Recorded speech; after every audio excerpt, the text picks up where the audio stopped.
आज के जमाने में असली व्यक्ति मिलता ही नहीं। असली घी नहीं मिले, असली रुद्राक्ष नहीं मिले। बोलो ईमानदारी की बात सही है कि गलत है? आज के ज़माने में असली घी, असली तेल, असली रुद्राक्ष, असली सोना नहीं मिले तो असली आदमी कहाँ से मिले?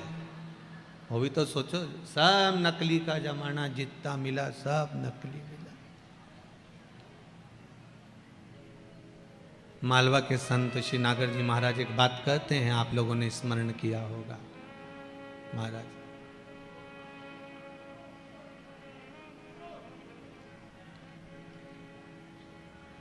जोगी आया भोगी आया ढोंगी आया रे, जोगी आया भोगी आया ढोंगी आया रे, जब गुरु आया गांव में तो कोई नहीं रे, ऐसो कोई नहीं रे, या हीरा को परखइयो राम कोई नहीं रे।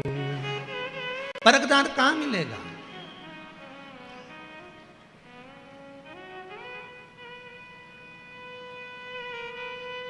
परखैया मिलना कितना कठिन है साहब।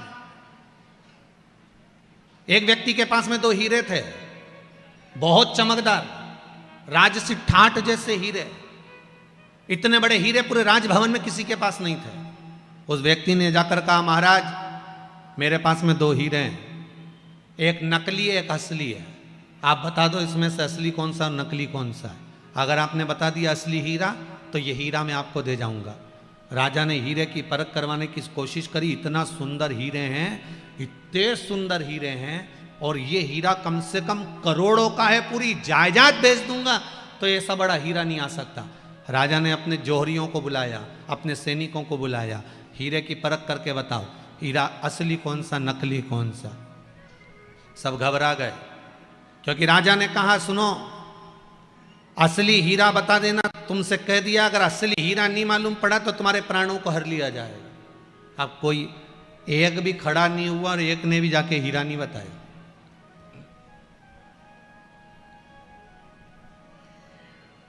एक अंधा व्यक्ति आया, आंखें नहीं थी उसकी। आज राजा ने जो सभा लगाई थी वो राजभवन के अंदर नहीं थी, ठंड पड़ रही थी इसलिए राजभवन के बाहर धूप में सभा लग रही थी। अंधा व्यक्ति ने आकर कहा, महाराज मैं बता सकता हूं कि असली हीरा कौन सा है। राजा हंसने लगा, आंख का अंधा, देख सकता नहीं है और हीरा बताने चला कि असली कौन सा है। अच्छे अच्छे जौहरी, अच्छे अच्छे मालिक इस हीरे को नहीं बता पा रहे और ये कैसे बता देगा? मैं बता सकता हूं कि असली हीरा कौन सा है।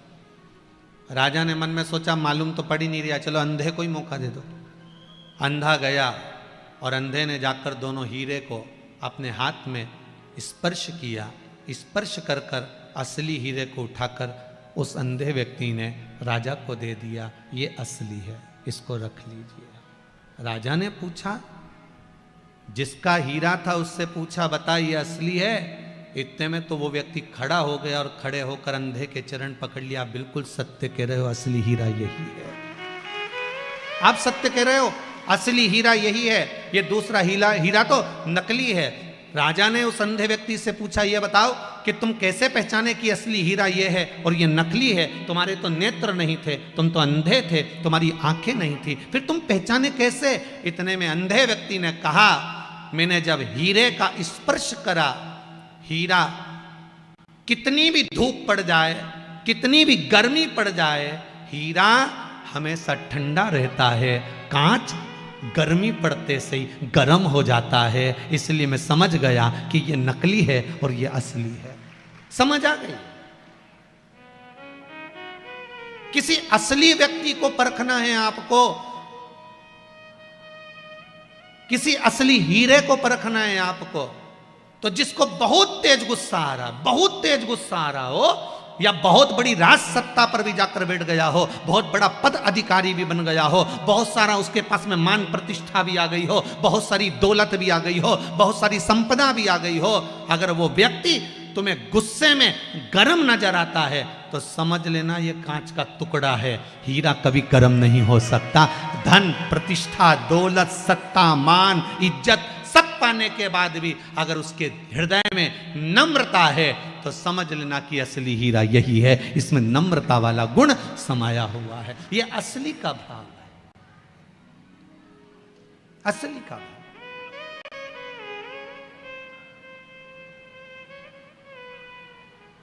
थोड़ा सा मान मिल गया, थोड़ा सा सम्मान मिल गया, थोड़ी सी दौलत मिल गई, थोड़ी सी सत्ता मिल गई, थोड़ा वैभव मिल गया और उसमें हमारा अहंकार बढ़ गया, हम गर्म हो गए, हम सत्ता में, हमारे मद में हम फूल गए, हमें इतनी गर्मी आ गई कि कोई से भी कुछ कह दिया, कोई को भी अपशब्द कह दिया, किसी को भी ताने दे दिए, किसी को भी आड़ा टेढ़ा बोल दिया। तो ये हीरे की परख करना है तो हीरे की परख करने का तरीका है कि मद, सत्ता, वैभव, प्रतिष्ठा आने पर भी आपकी जिह्वा, आपकी वाणी, आपका प्रेम, आपकी करुणा, आपकी वात्सल्यता, आपकी नम्रता आप में होना चाहिए, आप में होना चाहिए।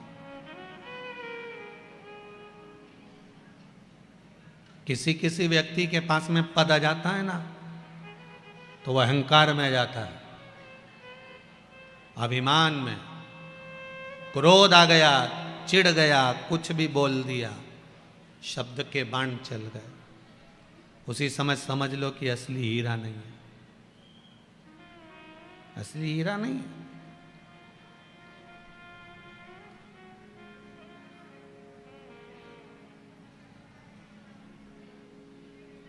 थोड़ा अगर काल घेर भी रहा है, थोड़ी परेशानी हमारे जीवन में बढ़ भी रही है, थोड़ी समस्याएं संसार में अगर आ भी रही है तो उसका निवारण है शंकर की कथा।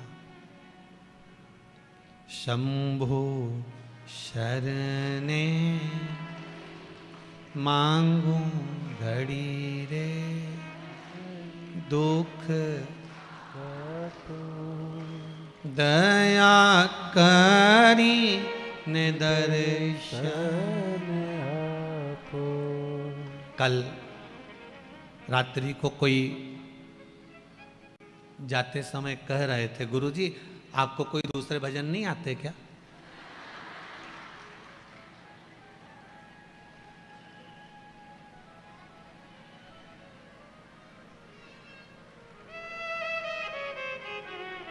एक ही एक भजन बार बार गाते हो।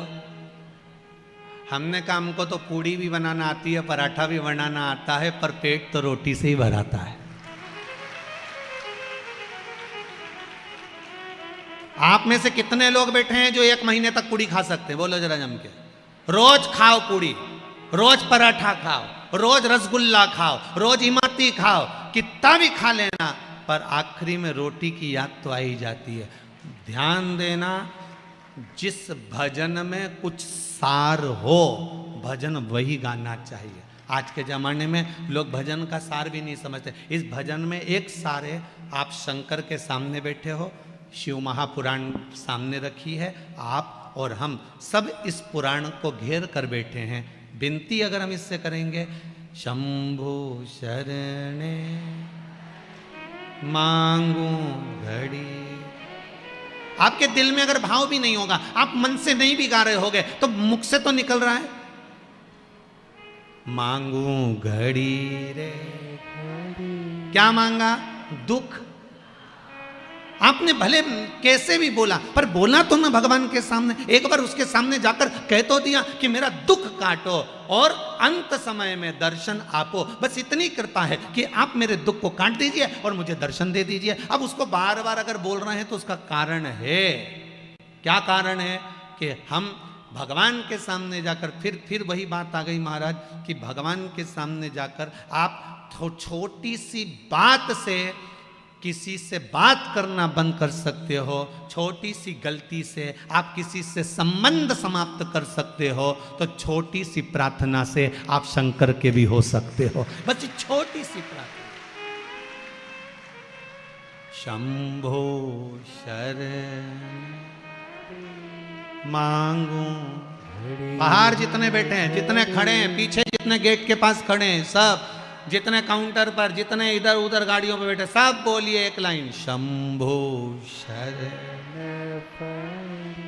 मांगू घड़ी रे दुख हारो दया करी ने दर्शन आपो। और देखो दुख कटता कैसे है, ये पत्रों में देखो कितना सुंदर लिखा है।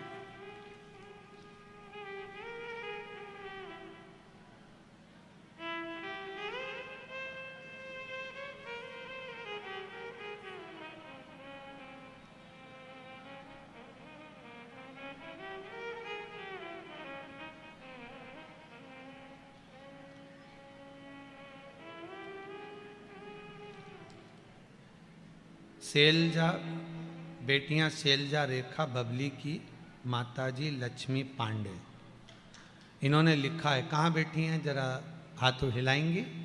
लक्ष्मी जी पांडे उधर बैठी हैं, जरा इधर साइड कैमरा घुमा लियो भैया। इन्होंने लिखा है, मालवीय नगर इंदौर से हैं ये।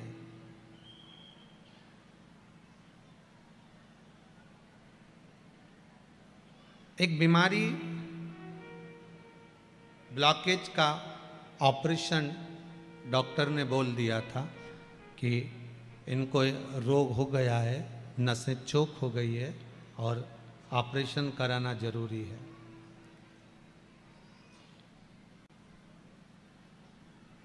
मैंने शिव महापुराण की कथा टीवी पर श्रवण करी। उसमें कात्यायनी देवी का एक उपाय अपने कुबेरेश्वर महादेव में कथा में बताया था। मैंने 1 महीने तक वो उपाय करवाया और उसके बाद मैंने डॉक्टरों से चेक करवाया तो डॉक्टरों ने दवाई भी बंद कर दी है और ऑपरेशन का भी मना कर दिया। ये पत्र बाबा की कृपा हो गई आप पर, बस बाबा की यही कृपा। विराजिए, बैठिए, बैठिए। श्री शिवाय नमस्तुभ्यम। जहां फिर निवेदन करेंगे, सारे डॉक्टरों के बाद भी एक डॉक्टर बैठा है, एक बाबा बैठा हुआ है। जब सब जगह से हार जाओ, सारी दुनिया से जब सब मुख मोड़ लें, सब जगह से जब हार जाओ, तब उस शंभू की शरण में चले जाओ, उसके चरणों में जाकर उसका निवेदन उसको करो।